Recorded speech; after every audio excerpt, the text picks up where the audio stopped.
Segala hal dalam hidup, semakin kita kejar, semakin menjauh.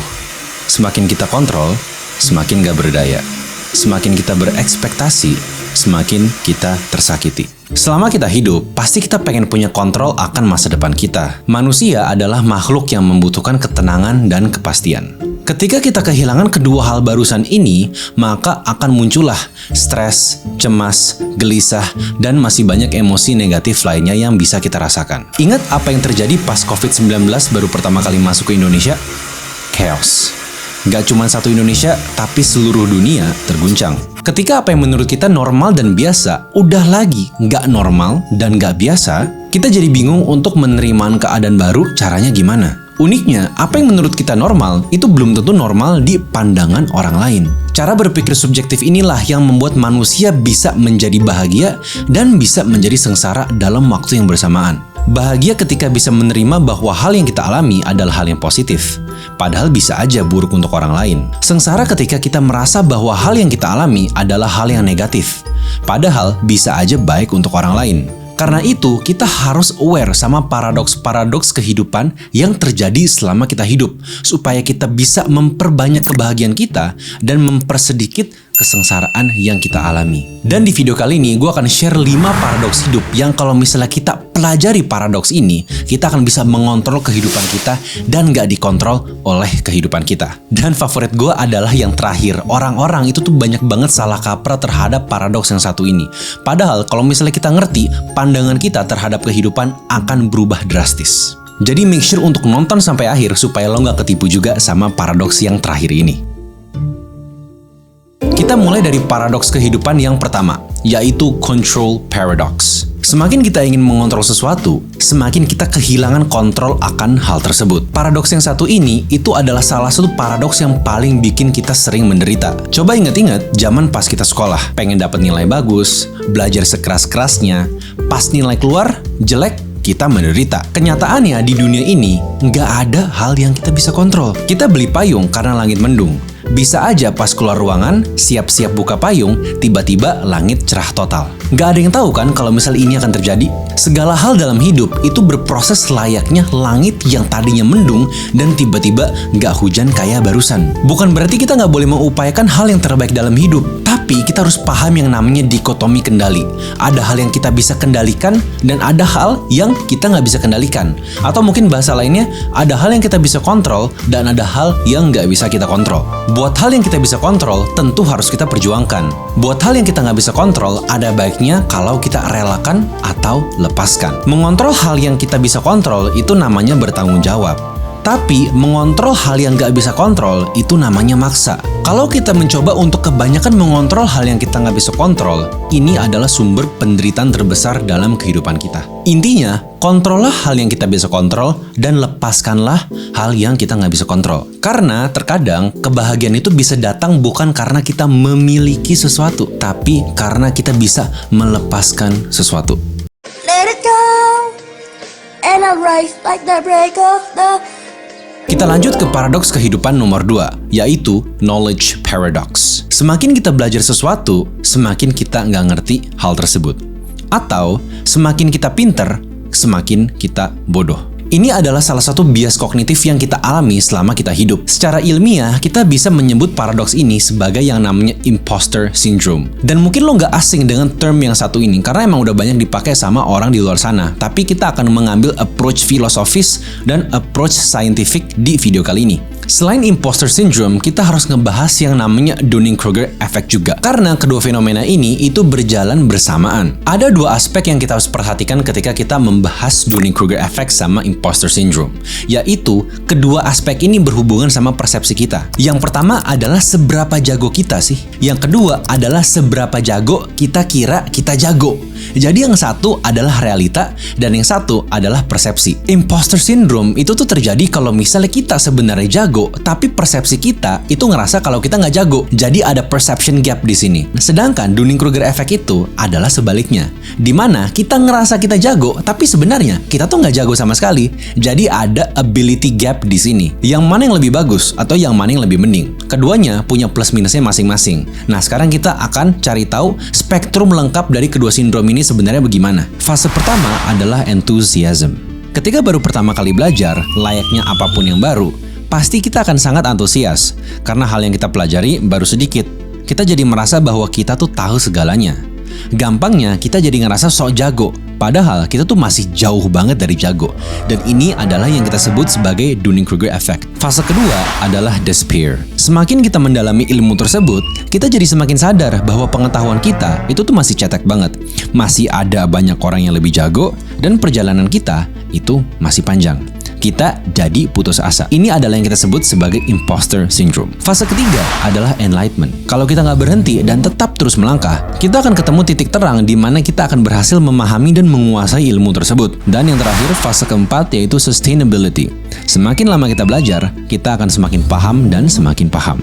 Ilmu yang kita kuasai akan menjadi permanen. Yang perlu kita jaga di sini adalah jangan sampai kita terperangkap di fase kedua, yaitu despair. Karena setelah fase kedua, seperti apa yang kita udah lihat, hal-hal baik akan terjadi dalam kehidupan kita. Jadi jangan stop sampai ke imposter syndrome. Kalau lo punya imposter syndrome, teruslah melangkah. Karena di balik langkah-langkah yang akan lo ambil sekarang, lo akan menjadi pribadi yang lebih baik secara holistik atau secara total. Pada akhirnya, di balik penderitaan tersebut akan ada reward yang akan lo bisa raih.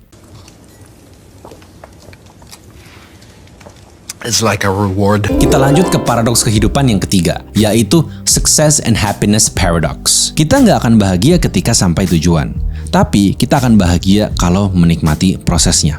Bayangin lo punya duit 1 miliar rupiah, dan ada dua kemungkinan gimana caranya lo bisa mencapai 1 miliar rupiah ini. 1, lo usaha, kerja keras, dan hasil mati-matian. Yang kedua, lo dikasih sama bokap lo. Yang mana yang kira-kira akan lebih bermakna? Gue yakin pasti di luar sana akan ada orang yang berpendapat bodo amat yang mana yang lebih bermakna, yang penting gue dapat duit 1M. Well, sebenarnya ini nggak salah. Tapi kalau misalnya kita sefrekuensi, pasti kita setuju kalau misalnya yang nomor 1 atau yang pertama, itu tuh lebih bermakna. Nyatanya, kita bisa menemukan kebahagiaan dalam proses. Sayangnya, semakin kesini, kita semakin kebal sama yang namanya proses. Ingin segala hal itu serba instan. Yang dipikirin cuman end goal-nya aja. Padahal kalau misalnya kita realistis, di dunia itu emang gak ada yang instan. Mie instan aja, lu perlu masak dulu kan 2 menit baru dia jadi. Gak mungkin lu buka paknya terus tiba-tiba dia langsung jadi, langsung udah digoreng, langsung udah direbus, terus lo bisa langsung makan. Kecuali lo beli di restoran.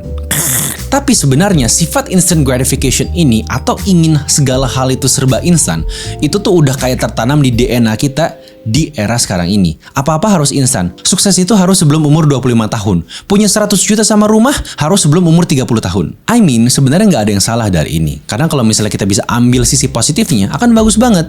Tapi, jangan lupa ada dampak buruknya juga dari ini. Karena kalau misalnya kita terlalu fokus dengan hal-hal yang serba instan dan kita hanya fokus ke end goal atau hasilnya aja, kita akan kehilangan momen-momen manis dalam kehidupan kita. Bayangin, kita punya goal untuk dapetin uang 1 miliar.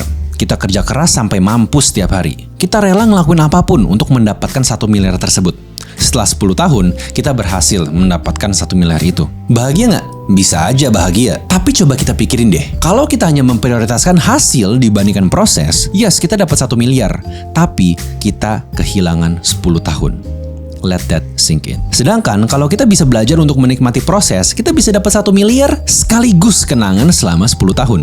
Beda jauh kan? The beauty lies in the process, not in the end result. Dengan ini, kita jadi bisa menghargai setiap progres yang kita buat selama kita berproses dalam kehidupan kita. Apapun hasilnya, sukses nggak sukses, jadinya kita tetap bisa bahagia.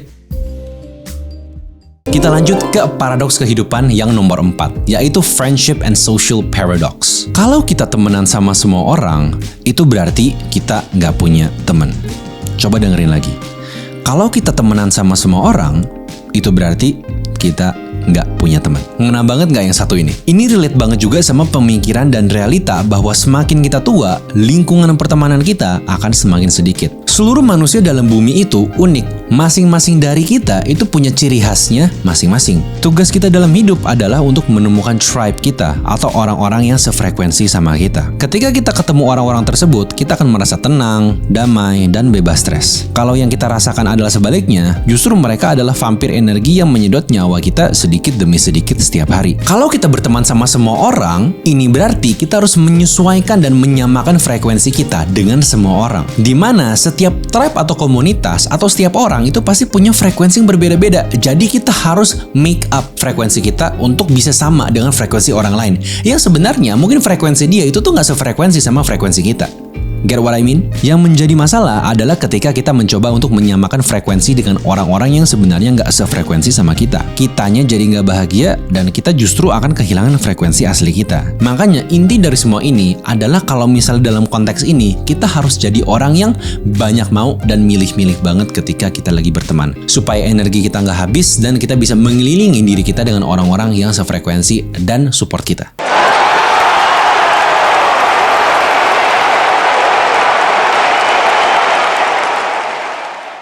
Kita lanjut ke paradoks kehidupan yang terakhir dan favorit gue, yaitu productivity paradox. Semakin banyak kita kerja, semakin kita nggak produktif. Produktif sama dengan banyak kerja.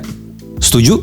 Kalau gue pribadi, nggak setuju. Definisi produktivitas untuk semua orang itu pasti beda-beda.